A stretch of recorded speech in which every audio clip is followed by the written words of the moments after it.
Se Deus é onipotente, ele pode criar uma pedra que nem ele mesmo seja forte o suficiente para carregar? E se ele pode criar essa pedra e que ele não pode carregar, então ele não pode fazer algo, então ele não pode ser onipotente. Bem-vindo ao antigo e famoso paradoxo da pedra. Dá para Deus existir com esse paradoxo?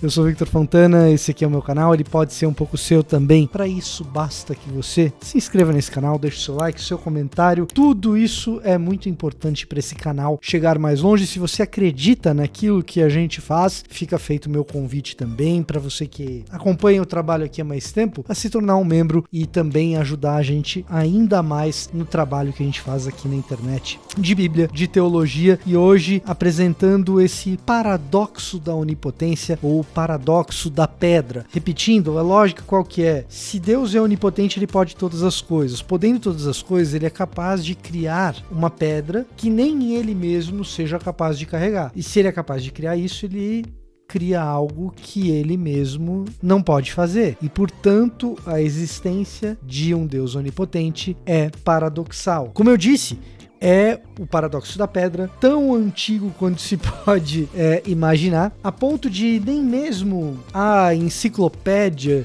de termos lógico-filosóficos traçar a origem de quem primeiro elaborou esse paradoxo. Aliás, fica feito aqui a minha recomendação, a enciclopédia publicada pela Martins Fontes. Deixa eu dar uma focada aqui no logo da Martins Fontes, olha que bonitinho. É muito boa a enciclopédia para quem gosta de trabalhar com lógica, que é explodir a cabeça, tá? Mas para quem gosta, muito boa. Mas aí um clássico, né, sobre a existência de Deus, bastante comum nos círculos dos ateus militantes. A primeira vez que me fizeram essa pergunta, eu estava no cursinho. Eu não lembro qual dos amigos que me fez a pergunta, se foi o Felipe Augusto ou se foi o Guilherme Kroll, um dos dois virou para mim e falou isso daí. E aí o que acontece? Como que resolve esse negócio, né? Poxa vida, a fé cristã tem 2 milênios, o judaísmo tem um pouco mais do que isso, na verdade bem mais do que isso. O islamismo também é antigo, não tanto assim. Todos eles afirmam um Deus pessoal e onipotente. Será que essas afirmações não resistem a uma mera formulação lógica como essa? E maneira de lidar com isso é reconhecer que sim, a onipotência ela é paradoxal e um Deus onipotente é paradoxal. A gente chega num paradoxo lógico quando a gente afirma um Deus onipotente. Do ponto de vista da lógica formal, tal qual ela é posta, numa lógica, vamos dizer assim, aristotélica, de fato, Deus onipotente é um paradoxo real, tá? E aí? Deus deixa de existir? Quando eu estava lá no cursinho, a maneira didática que eu me propus a responder esses meus amigos agnósticos, ateus, bem intencionados, nenhum deles estava querendo me colocar na parede, era um diálogo normal, em busca de conhecimento. Aliás, eu gosto muito deles, o Felipe faz muito tempo que eu não falo, o Guilherme eu tenho amizade até hoje, eu sou um cara velho, então você imagina quanto tempo faz que eu estava no cursinho, né? Então, a maneira como eu falei com eles na época foi o seguinte: ora, se Deus pode todas as coisas, ele pode inclusive existir mesmo sendo paradoxal. Se Deus é onipotente, ele pode todas as coisas, ele pode inclusive existir mesmo que a sua existência não faça sentido no campo da lógica formal, mesmo que a sua existência seja paradoxal. Deu para sacar o que eu estou fazendo aqui? Quando a gente afirma um Deus transcendental, a gente está afirmando um Deus que não está preso às regras da cabeça humana. Ele não precisa caber dentro da sua cabeça nem da minha. E a lógica formal, ela é um equipamento que existe dentro dos limites do nosso saber cognitivo, certo? Se Deus coubesse dentro disso, ele não seria Deus. Basicamente isso, ele não seria Deus.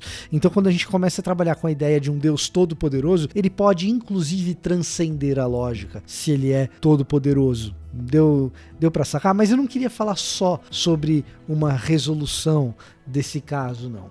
Eu quero mostrar para você que, embora a lógica aristotélica ela seja posterior ao Antigo Testamento, o autor da Bíblia hebraica, do nosso Antigo Testamento para quem é cristão, ele já está acostumado a lidar com formas de pensar dessa maneira e ele já está acostumado a apresentar a Deus como essa resposta que transcende a cabeça humana mesmo, tá? Para isso, a gente vai dar uma olhadinha com auxílio da Bíblia 365, vai lá, focou, muito bem. Não é Michel Foucault, mas a câmera focou. Que coisa horrorosa.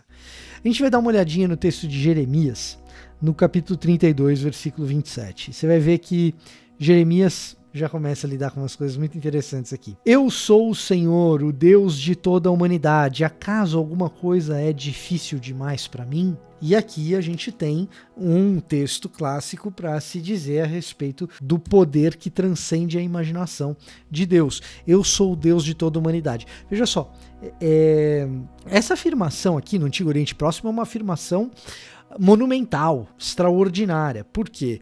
Deuses são associados às suas etnias. Então você tem o Deus do povo tal, o Deus do povo X. E aí Deus começa falando com Jeremias já assim: eu sou o Deus de toda a humanidade. Opa! Essa é uma afirmação um tanto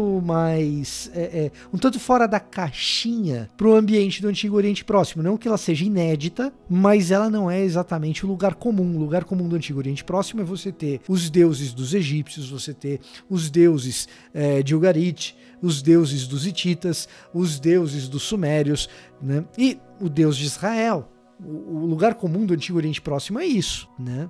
Os deuses dos assírios, os deuses dos persas, e por aí vai o Deus de Israel no meio dessa história toda, sempre associado a um povo.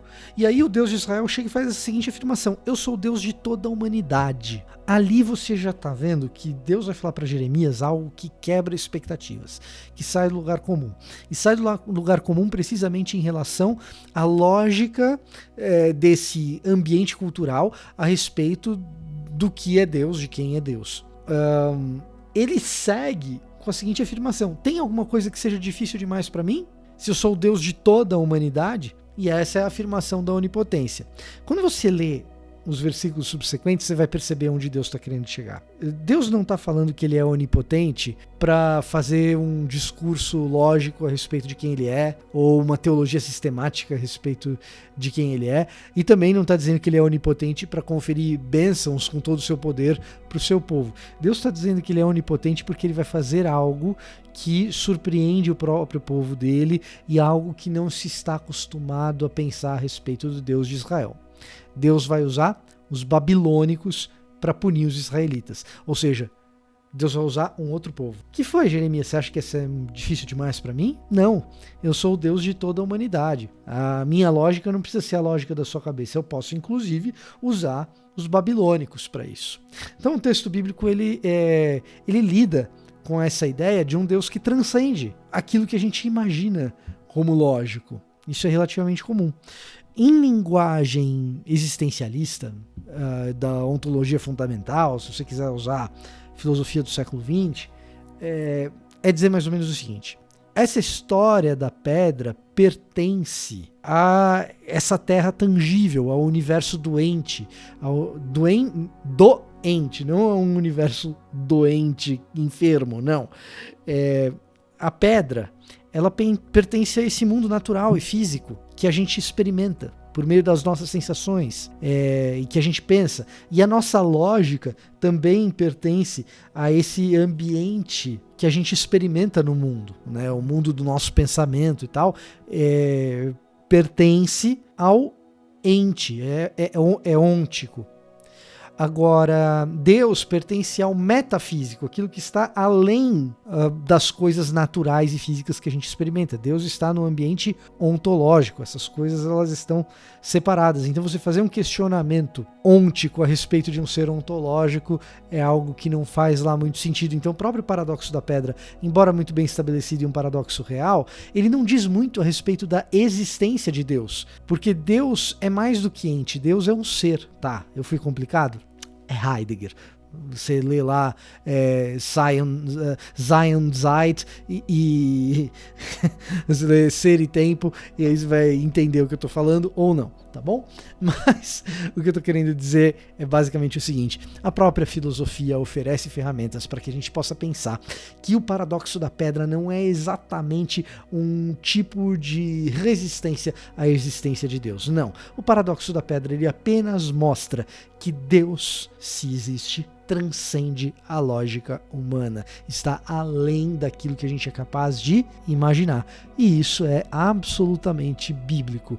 Deus não se comporta, nem se conforma dentro da mente humana. E o grande milagre é que, ainda que Deus seja esse Deus totalmente transcendental, ele tenha se feito ser humano para que eu e você possamos entender quem ele é, por enquanto, em parte. Mas então conheceremos como somos conhecidos. Esse era o meu recado para hoje. Eu vou ficando por aqui e até a próxima.